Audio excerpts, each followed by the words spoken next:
2.5 লাখ টাকা বেড়া ইয়ে কি বাড়ির দেরের কথা জোগাম গাম তার দাদা আমরা এইবার অফিসে গিয়ে সবাই মিলে খুবই মেরে শক্ত করে দৌড়ব। কে 2.5 লাখ টাকার জায়গা যদি 1.5 লাখ করা পারে তাহলে তো সবাই যাইতে পারো। ওরে বেটা 1.5 লাখ হইলে সেটা তো মোর কোনো চিন্তাই নেই, কোনো সমস্যাই নাই, তাহলে তো বাবার দ্বারা টাকা চাওয়া লাগবে না। দাদা তোমার কাছে 1.5 লাখ টাকা আছে? দূর বেটা টাকা পাবো কই, রাধারে বিয়ে করবো, রাধার বাবা এই টাকা দেবে। দাদা রাধার কথা তো আগে কও নাই। বুঝছি আমরা রাধার কথা কমু কি, তো কোনো কাম কাজই কিছু হয় নাই, বিজি বুনি নাই, সারাসরা কিছু কথা নাই, বুঝো না? তুমি নতুন বরে কি চলে যাবা? ওরে হন মগো জাতের মধ্যে মোরা পোলার হয়েছে একটা সোনা, ওই যে কয় না যে সোনা রাং দিবে হ্যাঁ ভালো, মোর হয়েছে ওইয়া খালি মুখ দিয়ে বেটা বিয়ার কথা কমু, আর মাইয়ের ভাবে মনে করো টাহার বন্ধা লইয়া এই পেঁচাই ধরবে, বুঝো? তাইলে তো দাদা তোমার কোনো চিন্তাই নাই, তুমি হালা কোনো চিন্তা করবা না। আচ্ছা ভাই তুই কি কইছো, তুই কইছো কি, তুই হালা কইছো কা?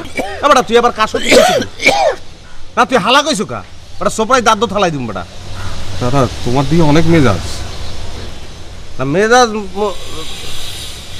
মনে করিস না, ওরা হালা কইলে আমার সহ্য হয় না, এই আর কি সোজা কথা। আমার ভুল হয়েছে দাদা। চিন্তা যে করি না কালে এটা না, রাধার বাপের দ্বারা টাহা চাইলে টাহা পামো, এটা সমস্যা না, কিন্তু ওইটা টাহা লই যদি আমি মালয়েশিয়া যাই, রাধা কি মনে করবে বোঝো না?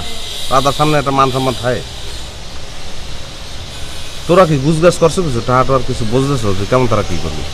এত টাকা কেমনে গুজবাস? বুঝতেছি না দাদা। মুই তো একটা খেয়াও দিয়ে আইছি, জমি জমার কথা কইছি, কিন্তু বাবার চেহারার দিক চাওয়া যায় না, বুঝছো? আমার ভাই তো রাজি হইতেছে না। রাজি যে পিলে পারবো এটা করা, বুঝো না? যাই ওখানে কাম করি আবার তাহলে এই জমি জমা কিনে দেবো, এটা আর অসুবিধা আছে তোমার? এটা তো কইতেছে বুঝতে চায় না। বুঝাই দেবে, বুঝাই শক্তি দিয়ে ভালো করে বুঝাই দেবে, মোটা হয়ে যাবে ঠেই জানি। বাবা একটু গাড়তারা বেশি, বুঝছো? মায়ের রাজি, তা মায়ের নামে তো সম্পত্তি টম্পত্তি কিছু না, সমস্যা ওইখানে। চা খাওয়া দেবে দিদি তোমরা?